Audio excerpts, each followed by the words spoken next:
You're listening to Wake Up with Patti Katter, where we're overcoming trials with triumphs. Now, here's your host, Patti Katter. Hello, everybody. You're listening to Wake Up with Patti Katter, and today I have Eric Oberembt on the show. Eric, how are you? I'm great. Good. Eric Oberembt. Thank you. But as we discussed before, Eric O. Eric O. Perfectly. Yes. The women love that, you guys. Yes. So we were recording before my power went out. So we're going to have to start this over again. And I know I didn't have to tell on myself, but I've never had that happen. And you were just so great and patient with me while we worked through that. So thank you for that. No worries. We'll just recreate that magic. Thank you. So let's go back to when you were a kid and tell our listeners a little bit about where you came from and how you grew up. Absolutely. So starting over again, thank you again, Patti, for having me here. I really appreciate it. I love being able to share my story and talk to people and hopefully help them a little bit in what they're going through. So I grew up as a kid in Omaha, Nebraska area. And when I was a kid, when I was about 7, my parents actually got divorced. And my mom and my sister and I moved in with my grandparents.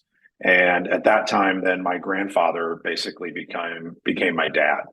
And so I joke because, I grew up in the, late 80s, early mid 90s. But for all intents and purposes, I grew up in the 50s, right? I grew up with that kind of work ethic in the 50s of getting up, going to work every morning, working hard, not even working smart, right? Working hard, not smart, right? With your hands out in the field. My grandpa started a roofing company back in the mid 60s. And so by the time I was 10, 11 years old, I was up on roofs. I was plastic and soil pipes. I was running hot tar kettles, carrying buckets. I was doing it all. And that work ethic was instilled in me at a very young age. What I knew, though, was that I did not want to work hard my entire life. I wanted to figure out a way to work smart, but I didn't know what that meant. And I'll tell the story again that we touched on previously. Was when I was a senior in high school, we all remember we had the senior party, when we were getting done with our last year. And it was always out in the Midwest. It was out in the middle of a cornfield or out in the middle of a dead field or cow pasture or whatever it was. And you had a bonfire and everybody got drunk and you slept in the back of your truck and whatever. And I remember going to my grandpa and saying, "Hey, Grandpa, it's like, senior year is over. We've got our senior party coming up. And I really want to go to that. Is that cool?" And he was like, "Well, you got work tomorrow." I was like, "Yeah, I understand that. But like, I have my senior party. It happens one time in my life."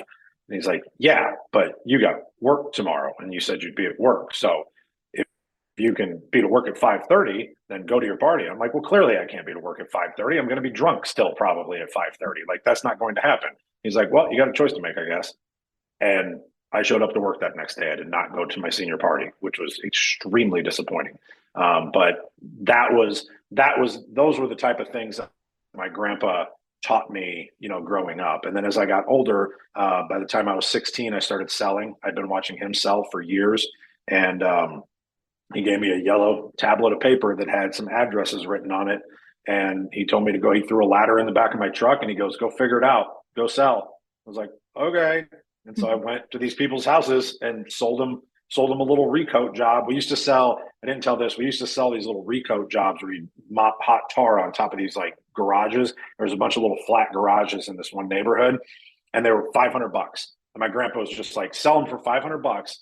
And so those were track money jobs. So we used to have a big horse track in Omaha called Exarban. And so my grandpa would go sell these cash jobs for $500. We get them to pay us $500 cash so we could go to the track and gamble on the horses.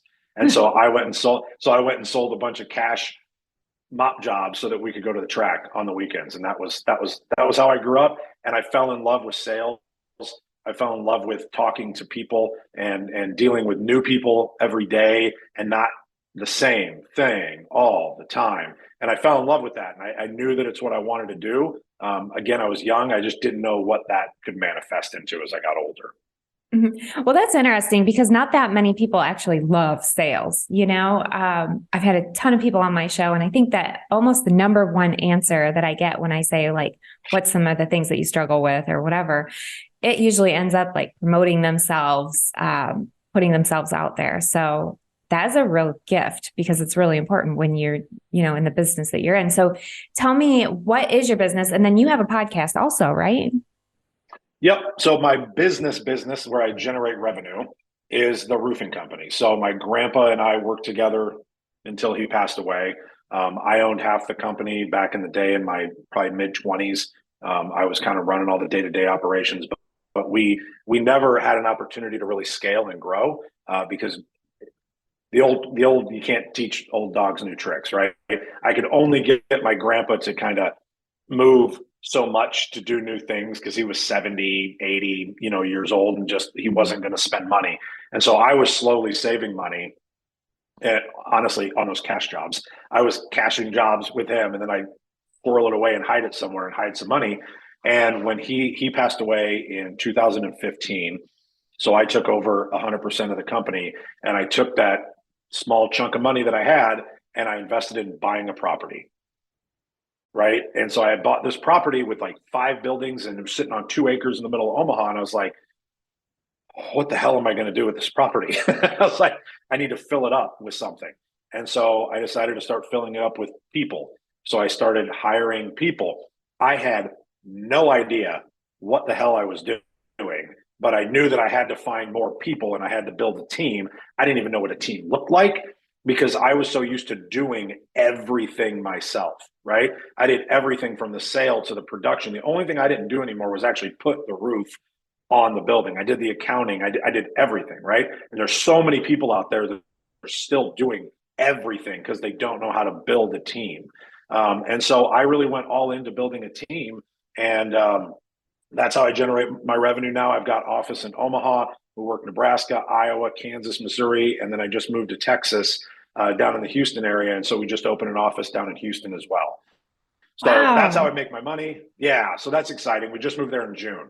So I made a decision that I never wanted to see snow again, and we did it. So, but yeah, so we got the podcast. Oop, other finger. Yep. Be Authentic or Get the Fuck Out is the name of our podcast. We started that a couple of years ago. And the quick story behind that is I always knew I had something to say, but I didn't know exactly what it was. And I was trying to find my voice for a very long time and what my message needed to be. And I was asked to be on somebody else's show a couple of years ago. His name was Matt Mulholland. And we got done with the show, and I was sitting in the green room, like on StreamYard or whatever it was, right?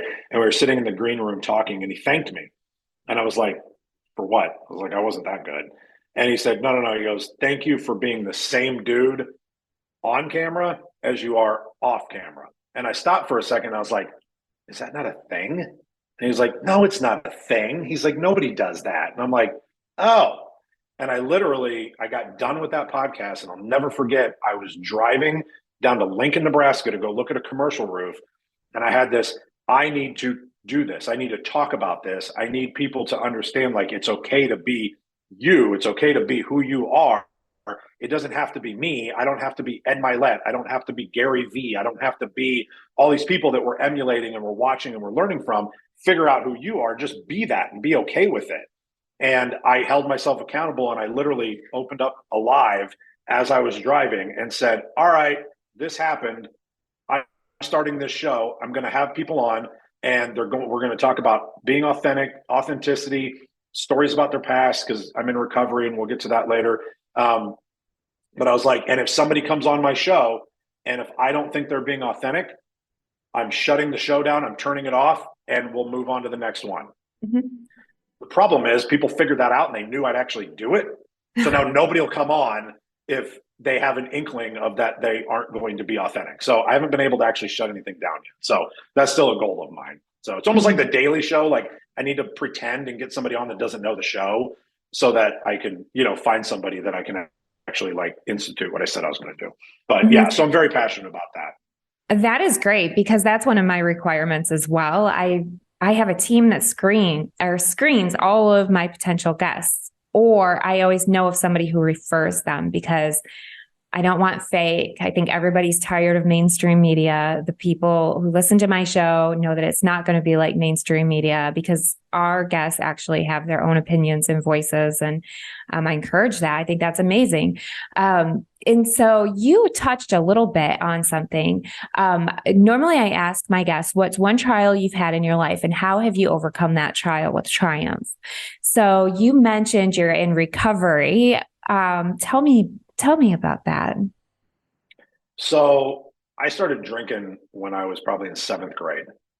And, I mean, kids, boys, whatever, like y'all experiment, we all do shit that gets us in trouble and whatever. And so obviously but looking back, it's like, maybe you shouldn't start drinking in 7th grade. But I did, and I went to college and I drank a lot in college. I didn't really go to class. I was the king of, this is what I do in college. I never finished. I'll tell that story, but I would get a 3.5 GPA. And then the next semester, this was every semester, I get a 0.089 because I was just drinking, partying, having a good time. Then they put me on academic probation. And so then I'd go to class and I'd get a 3.5. And then the next semester, I'd get a 0.089. It was always a 0.089. I don't know how I did that, but it was always a 0.089, which is really hard to do. And so I was always drinking. I was in a fraternity. Like I was that guy, but I drank so much that the big joke about Eric was I went so hard, so fast that every single night I would pass out at like 11 o'clock. Right. And everybody else was going hard, and strong. So fast forward, I started getting DUIs when I was 19. So I got my first DUI when I was 19. I got my second DUI 3 years later when I was 22. I got my third DUI a few years later when I was 26. And I got my fourth DUI when I was 29 in 2009. And I never really had any consequences to those first three. I had good lawyers. They were always able to get it dropped down because of some technicalities. And so I got some probation and had to go to some AA meetings and pay some fines and whatever. And it was like, no big deal. I just went on with my life. And on that fourth one, I was looking at 1 to 5 years in prison. I narrowly dodged drug charges because I got big and heavy into cocaine. I'm also an entrepreneur. So I paid retail for cocaine once and I was like, that's expensive. So I stopped doing that. And I was like, can I buy a bunch of it so I can sell it to my friends and then not have to pay for my own cocaine? They're like, sure you can. So I started doing that. And so I had a bunch of bags of cocaine, teeners in my middle console. I had 2 8-balls in my pocket the night I got pulled over for my 4th offense felony DUI. I had accidentally sold all of the coke in my truck and I didn't know it until the cop came into the car and said, hey, do you want this $1,000? And I was like, oh, I must have sold all my cocaine. And he somehow didn't find the drugs that were in my pocket. And I was able to do a flush at the precinct. I got him to let me go to the bathroom before they booked me. And when he turned his head around for like 2 seconds, I was able to grab the drugs out of my pocket and flush them down the toilet, because that would have been another felony charge of introducing contraband into a jail, right? So, but I was still looking at 1 to 5 years in prison. And my attorney at the time, who was actually a friend of mine that I used to drink with and party with, was like, dude, you're looking at some serious time. You need to go to treatment. And I was like, I'm not doing that. Well, I started doing math and I was like, all right, 30 days is less than 1 to 5 years in prison if it gives me an opportunity for a lesser sentence, right? So the only reason that I was going to treatment was to avoid charges. And I went to treatment at a place called Valley Hope in O'Neill, Nebraska, out in the middle of absolute nowhere. And I think they do that on purpose so you can't run away because there's nowhere to go. And I went up there, and for the first 2 weeks, I had no intentions of getting clean. I was actually still selling cocaine remotely because I had drugs still at my house in my safe, and I was calling home and still making deals and having friends go over to my house and like weighing out coke and selling it and getting rid of it for me. 2 weeks into treatment, I'll never forget, I had this really weird moment where I was sitting in the lecture hall and one of the counselors was lecturing. And I remember looking out the window and I was looking at the walls because you would hang cups, like when you went back to get your 1 year chip and all that kind of stuff. And I was looking at all these cups and plates and stuff on the walls. And I looked out the window and the room was quiet except the person talking right at the front. And I audibly went, holy shit, I'm in rehab. Mm-hmm. Like audibly just said that. And wow. Like the whole room stopped and like looked like, what's up with this crazy guy? You know? And I was like, okay, I'm fine. And I had this moment, I was like, normal people don't go to treatment, right? Like you don't go to treatment if you've got your stuff together. That just isn't how it works. And I was like, maybe it's time to shut up and listen, right? Let that door open just a little bit so that I could listen to somebody. And for the final 2 weeks, 2.5 weeks that I was there, I made a conscious decision to listen and learn and decide if, this was something that I wanted. And it ended up that it was. I went home. I did have one relapse for one night. And I came back out of that and decided that I couldn't handle it. This was not something that I could do. I'm built differently than other people. I truly believe that. I truly believe that I have an allergy to drugs and alcohol, that when it gets into my body, it reacts differently to me than it does other people. And thank God I know that now, right? That if you don't know that, it's hard to overcome, right? But I truly believe that and know that today. And because of that, I realize that the only decision, the only control I have over anything is whether or not I take the first drink.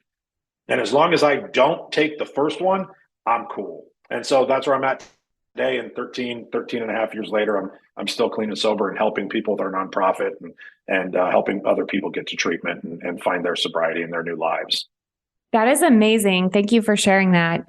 Lately, I know I've been talking with my kids and they've said cocaine is a huge deal, especially like we live in a nice area. I never would have thought that cocaine would have been even an issue. But I remember one of the kids that I know around the area was like, oh, it's no big deal. Everybody's tried blow. And I'm like, that to me is baffling. Like, what's wild though, is that once you start doing it, you start going to rooms and parties and you go, I know you. And you're like, holy, like you had no idea that all these people were in that world until you get into the world. What's scary today, and I know it was only 13 years ago, but like 13 years ago is like a way longer time than I even think about, right? But the drugs now, they're cutting that stuff with fentanyl and like, in my day, they were cutting it with baby laxative just so it would go further, right? And you had to go to the bathroom when you took your first bump. But now you do that and there's fentanyl in it, like you're dead, right? Yeah. Like it's scary today. Yeah. My daughter actually just brought up a fact. Marijuana is legal in Florida if you have a medical card, but she was saying, some of the kids were talking about how the marijuana has fentanyl in it. Really?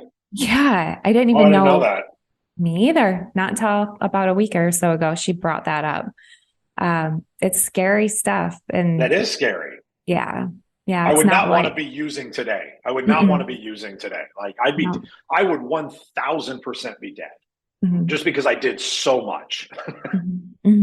Yeah. Yeah. It's scary for sure. So what would you tell maybe an adult who has a kid that has a problem with drugs, or a friend or something like that? Because I know I hear a lot from the people who are trying to support the person who has a drug problem and they don't want help. So, how do you help somebody who doesn't want help?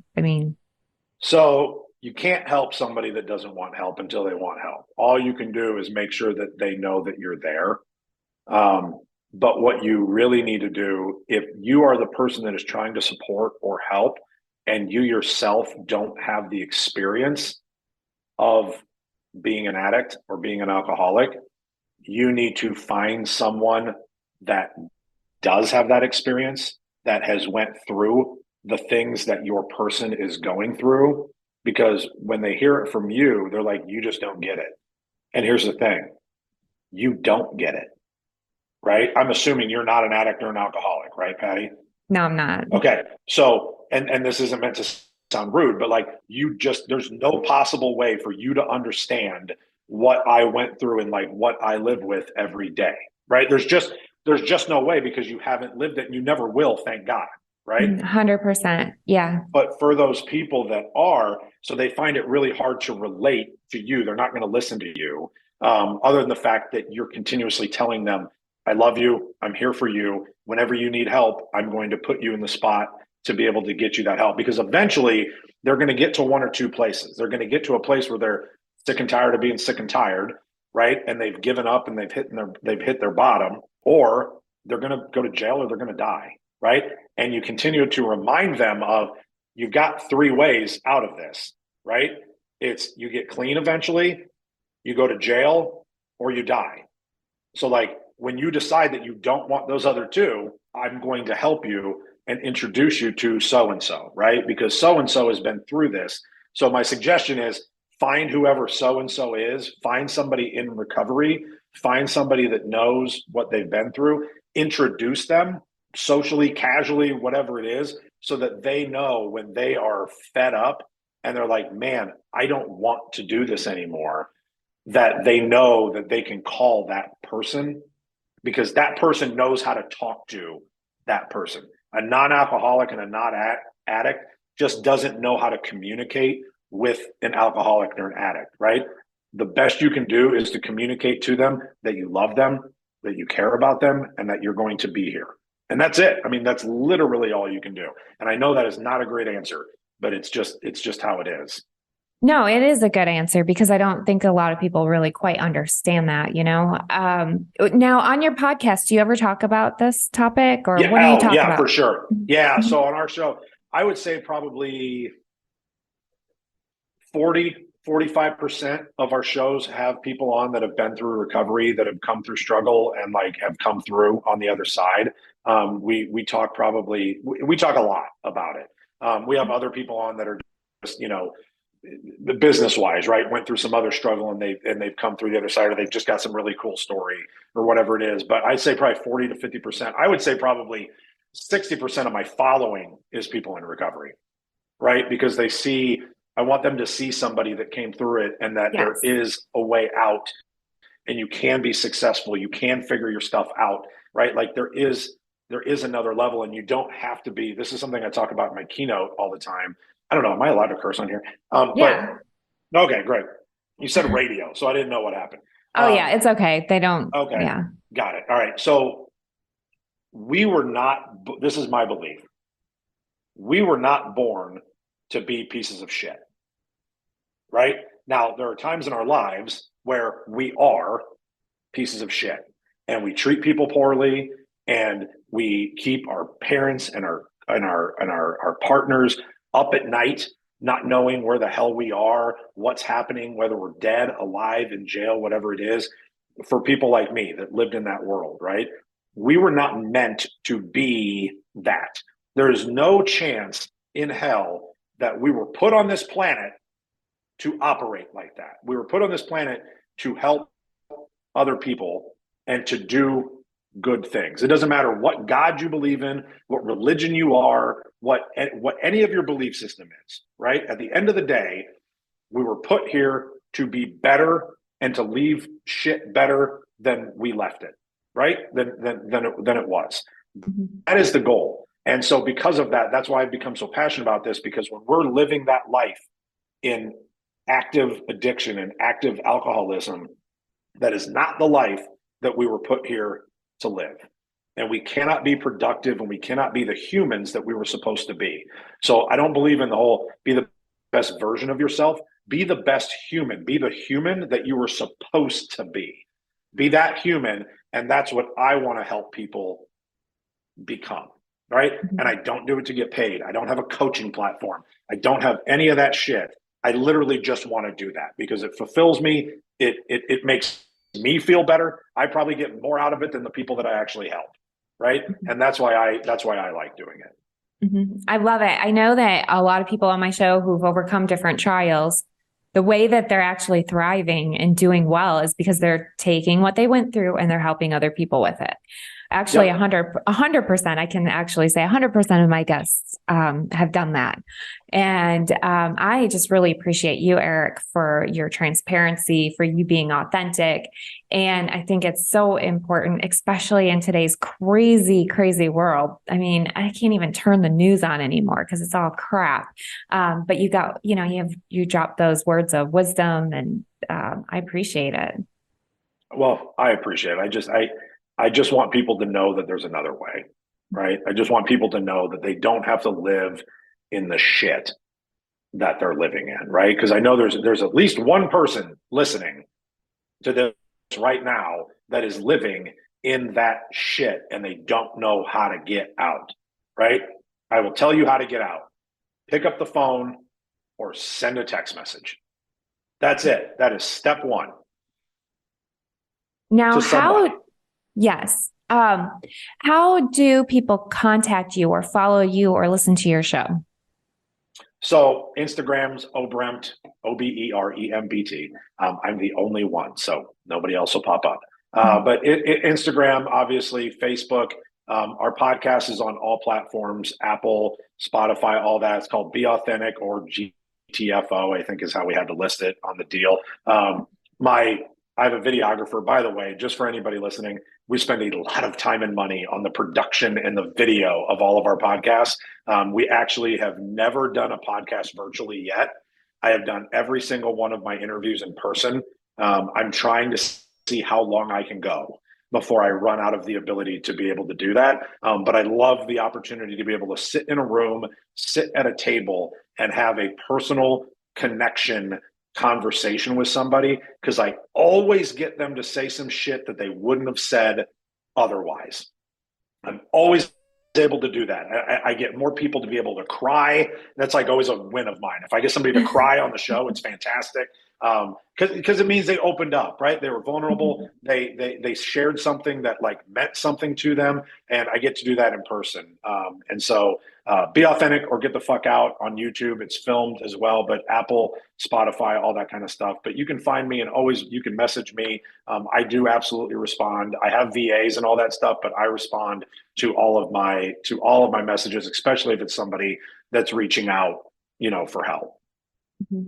Eric, thank you so much for being on the show. And if you're watching, you can see all of Eric's social media here. If you're listening, you can go to the show notes or my website, and I'll have all of the links there. Eric, thank you. Your life is so important. And I'm sure that at one point you kind of felt like, what the hell am I doing? What am I going to do? And look at you now. The fact that I'm here today on this show is proof that there are miracles in the world, because I should be dead or in jail 1,000%. And I get to sit here today, talk to you, tell my story. And if there's one person that we help today, we won today. I love it. Thank you. And thank you everybody for listening. If you share this show, I'm sure that's going to impact other people in a great way. So please share the show. Go follow Eric. And thank you again, everybody, for listening. And until next time, have an amazing rest of your week. Thank you for listening. Please head over to PattiKatter.com for the latest updates on Patti, her talk show, and what she's up to. You can also find her on Amazon TV and Roku, and on Facebook, Instagram, and Twitter at Patti Katter. Until next time.